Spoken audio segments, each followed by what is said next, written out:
6, 1989, the worst massacre in Canadian history occurred when 14 women were murdered at L'École Polytechnique.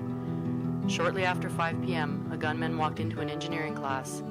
He separated the women from the men, ordered the men to leave, and after yelling, "You are all a bunch of feminists, I hate feminists," he opened fire on the remaining women. His 22-minute rampage would spread to 3 floors, the cafeteria, and other classrooms.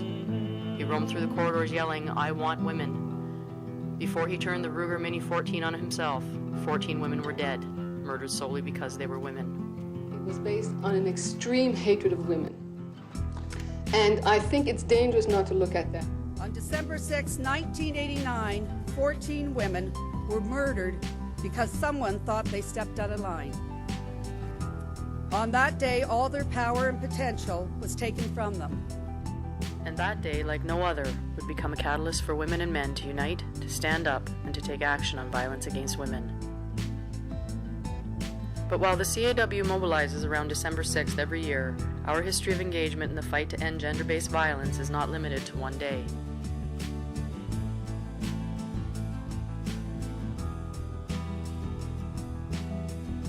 Acknowledging that economic pressures and social safety nets are fueling an increase in violence against women, CAW National President Buzz Hargrove said, "Remembering simply isn't enough."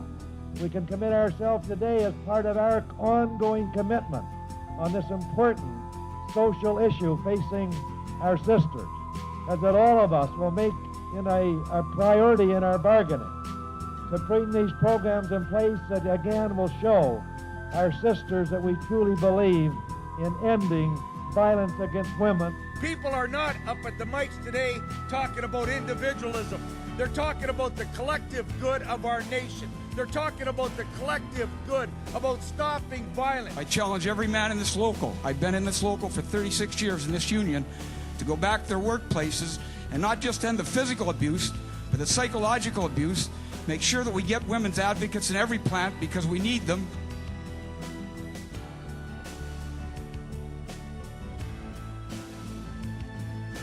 Close, providing we keep the momentum and we don't rest until we finally have legislative protection for women in the workplace, and then we expand that legislative protection to make sure we go into our homes and we just stop this insane violence against women once and for all. We owe it to the sisters in our union, we owe it to our daughters, and we owe it to women more in society. We have to commit ourselves in the province of Ontario to make sure that women have the right to refuse the harassment and violent situations in any workplace across this province, and in fact, right across this country once we get the legislation that is needed in the province of Ontario. Proposed legislation would also address domestic violence that intrudes its way into the workplace. And it would allow workers to remove themselves from harmful situations if they have reason to believe that they are at risk or of imminent danger due to workplace violence. 13 long years after the Laurie DuPont and Teresa Vince incidences, that finally the government is recognizing that their citizens are being affected adversely in a workplace by something that's called violence.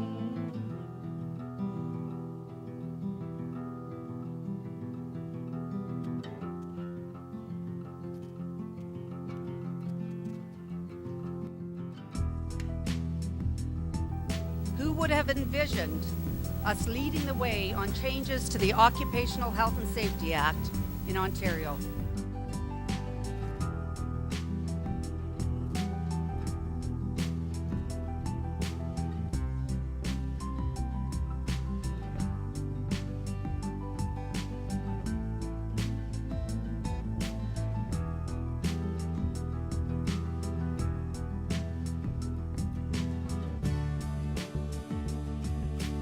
I wish more people knew the extent of the involvement of the CAW in social justice and equity issues.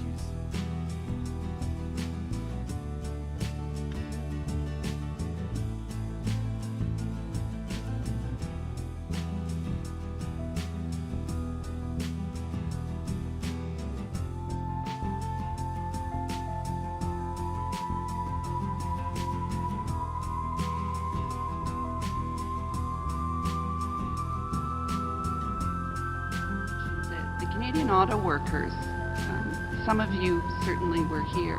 was one of the first organizations in the country to support the Coalition for Gun Control. The Canadian Auto Workers was one of the first organizations in the country to make a donation to the very small Coalition for Gun Control, and the Canadian Auto Workers has stood up on this issue every time we've needed them over the last 20 years. So I want to start by thanking the CAW. In the year 2000, past President Buzz Hargrove further reminded delegates of our commitment to gun control when he introduced another National Executive Board statement on violence against women.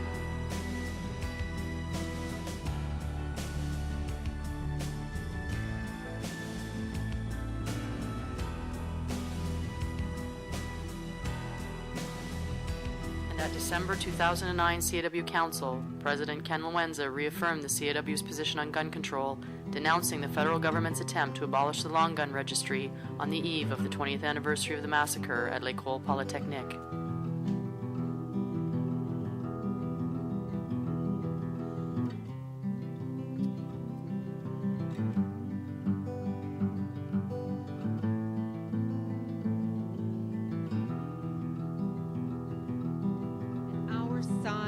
Supports gun control, and we need to make sure that what we have achieved, which isn't nearly enough, is not undermined. Every single politician needs to be accountable, and especially those who say they are our friends.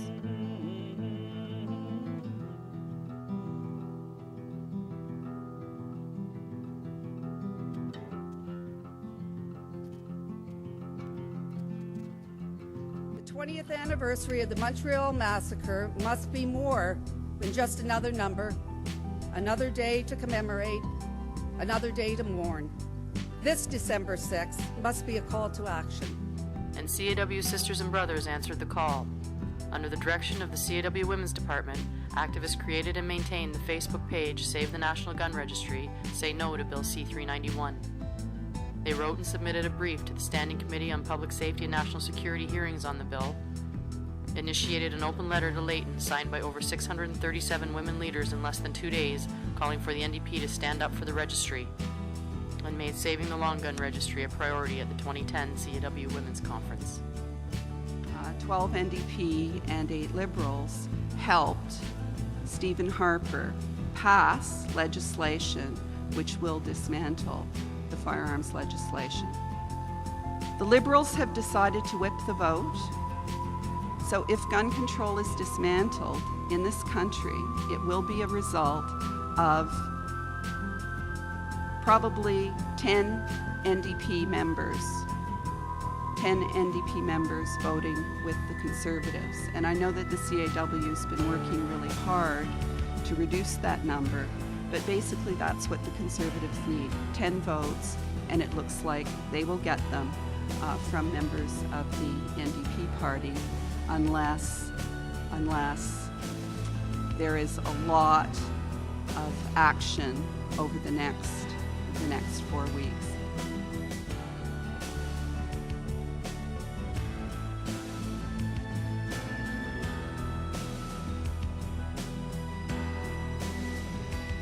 In large part, due to CAW lobbying efforts, along with coalition partners, including the police, NDP MPs began to switch their votes.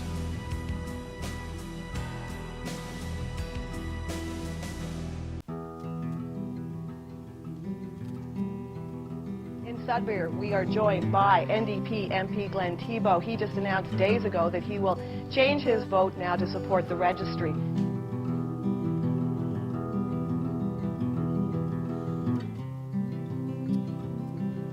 Today, a fourth NDP MP, Ontario's Malcolm Allen, changed his mind and he'll now vote to keep the long gun registry. A fifth New Democrat, Carol Hughes, announced today she will switch sides by voting against Tory backbencher Candace Hepner's private member's bill to eliminate the registry. You've been listening live to NDP MP Peter Stauffer. He represents the riding of Sackville Eastern Shore. He will not be siding with the government in deciding to scrap and kill the gun registry. He will be on the side of saving the registry. Well, the NDP says it now has enough votes to save the gun registry.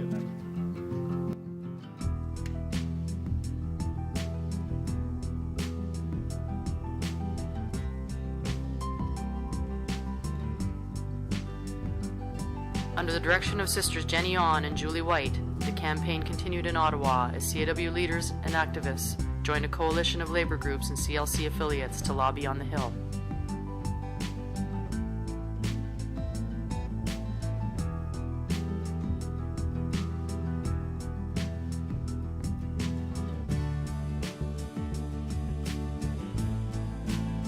Standing Committee on Public Safety and National Security recommendation not to proceed further with Bill C-391, an act to amend the Criminal Code and the Firearms Act, repeal of the Long Gun Registry, presented on Wednesday, June the 9th, 2010, be concurred in.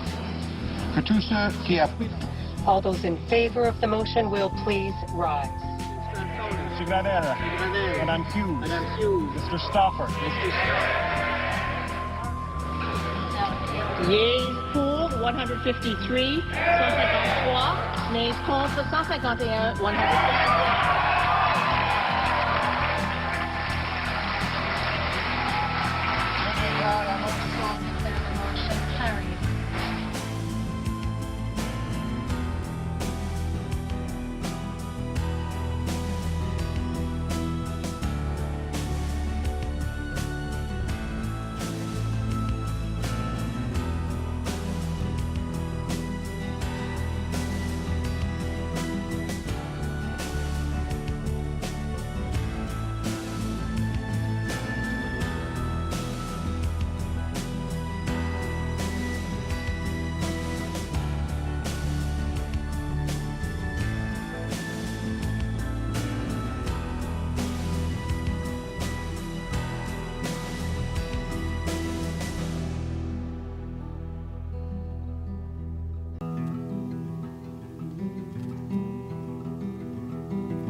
Good evening. The opposition fired a shot on Parliament Hill tonight, voting down the Harper government's plan to kill the Long Gun Registry. So the registry survives, but barely, with a slim 2-vote margin to keep it alive. The Prime Minister says tonight abolition of the gun registry is closer now than it ever has been before, and the Tories are warning the opposition that this will be ammunition for an election campaign that surely will come.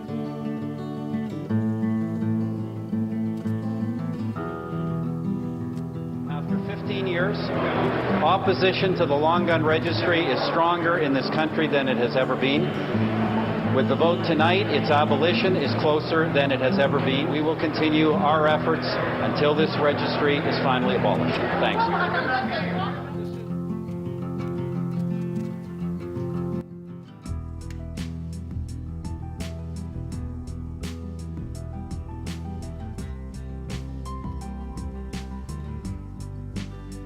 This government and this party is not going to rest until that long gun registry is abolished.